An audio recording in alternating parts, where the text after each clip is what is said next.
में वक्फ बोर्ड के पास कितनी जमीन, सरकार क्यों करना चाहती कानून में बदलाव, A to Z जानकारी। वक्फ अधिनियम 1995 में संशोधन करने के लिए वक्फ संशोधन विधेयक 2024 पेश किया गया है। यह मुसलमानों के बीच विवाद और आलोचना का विषय बन गया है। यह विधेयक वक्फ बोर्डों के कार्यों में अधिक जवाबदेही और पारदर्शिता सुनिश्चित करने के उद्देश्य से लाया गया है। साथ ही इन बोर्डों में महिलाओं की अनिवार्य भागीदारी को भी सुनिश्चित करने की भी बात कही गई है। विधेयक को विपक्षी दलों से भी आलोचना का सामना करना पड़ा है। इसके बाद सरकार को इसके लिए ज्वाइंट पार्लियामेंट्री कमेटी JPC से जांच कराने का निर्णय लेना पड़ा। सरकार को NDA के सेक्युलर घटक TDP और JDU का समर्थन प्राप्त हुआ। इसके बाद यह विधेयक लोकसभा में पारित हुआ। वक्फ इस्लामी कानून के तहत संपत्ति का स्थायी समर्पण है। इसके तहत आने वाली संपत्तियों का इस्तेमाल धार्मिक, पुण्य या चैरिटेबल उद्देश्यों के लिए किया जाता है। यह संपत्ति ना तो बेची जा सकती है और ना ही स्थायी रूप से किराए पर दी जा सकती है। वक्फ का उद्देश्य समाज के विभिन्न हिस्सों को भलाई करना होता है। वक्फ संपत्तियां क्या है? वक्फ संपत्तियां वह संपत्तियां हैं जो मुसलमानों द्वारा धार्मिक या चैरिटेबल उद्देश्यों के लिए दान की जाती हैं। इनमें कृषि भूमि, इमारतें, मस्जिद, मदरसे, दरगाह, कब्रिस्तान, स्कूल, दुकानें और विभिन्न सामाजिक संस्थाएं शामिल होती हैं। भारत में हर राज्य में एक वक्फ बोर्ड होता है जो इन संपत्तियों के प्रबंधक का काम करता है। भारत में वक्फ बोर्डों के पास 9.4 लाख एकड़ भूमि है। इन संपत्तियों को अनुमानित मूल्य 1.2 लाख करोड़ रुपए है। यह वक्फ बोर्ड को भारत का तीसरा सबसे बड़ा भूमि मालिक बनाता है। पहले स्थान पर भारतीय रेलवे और दूसरे स्थान पर सशस्त्र बल है।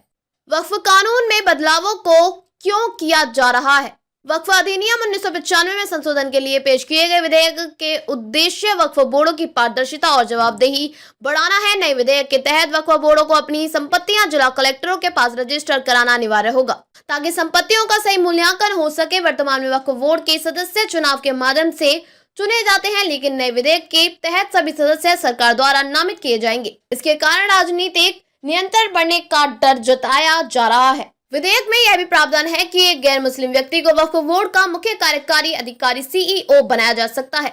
हर बोर्ड में कम से कम 2 सदस्य गैर मुसलमान होने चाहिए। आलोचकों का कहना है कि इस प्रावधान से वक्फ बोर्डों की स्वतंत्रता पर आक्रमण हो सकता है।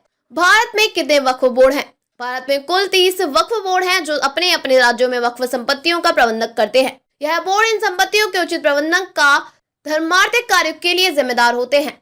वक्फ बोर्डों के सामने कानूनी विवाद और मुकदमे। सरकार के अनुसार 40,951 मामले वक्फ ट्रिब्यूनल में लंबित हैं जो वक्फ संपत्तियों से संबंधित विवादों को सुलझाने वाले न्यायिक निकाय होते हैं। इनमें से 9,942 मामले मुस्लिम समुदाय द्वारा वक्फ संस्थानों के खिलाफ दायर किए गए हैं। मुसलमानों में भूमि स्वामित्व प्रबंधन में गड़बड़ी और वक्फ संपत्तियों के गलत उपयोग को लेकर विवाद होते हैं। उच्च न्यायालय में चुनौती दी जा सकती है। वक्फ ट्रिब्यूनल द्वारा दिए गए फैसले को उच्च न्यायालय में चुनौती दी जा सकती है। वक्फ संपत्तियों का प्रबंधन कैसे होता है? वक्फ संपत्तियों का प्रबंधन वक्फ अधिनियम 1995 के तहत किया जाता है। एक सर्वेक्षण आयुक्त इन संपत्तियों का पंजीकरण करता है और इसे स्थानीय जांचों, गवाहों के बयानों और सार्वजनिक दस्तावेजों के आधार पर सूचीबद्ध करता है। वक्फ का प्रबंधक एक मुतवली द्वारा किया जाता है जो इन संपत्तियों का पर्यवेक्षण करता है। वक्फ बोर्ड किसी भी संपत्ति वक्फ संपत्ति के रूप में घोषित कर सकता है। नई वक्फ संपत्ति का मतलब वह संपत्ति है जिसे किसी व्यक्ति के स्थायी रूप से धर्म, पुण्य या चैरिटेबल उद्देश्यों के लिए दिया हो। वक्फ बोर्ड को किसी भी संपत्ति को अपनी इच्छा से वक्फ संपत्ति के रूप में घोषित करने का अधिकार नहीं है।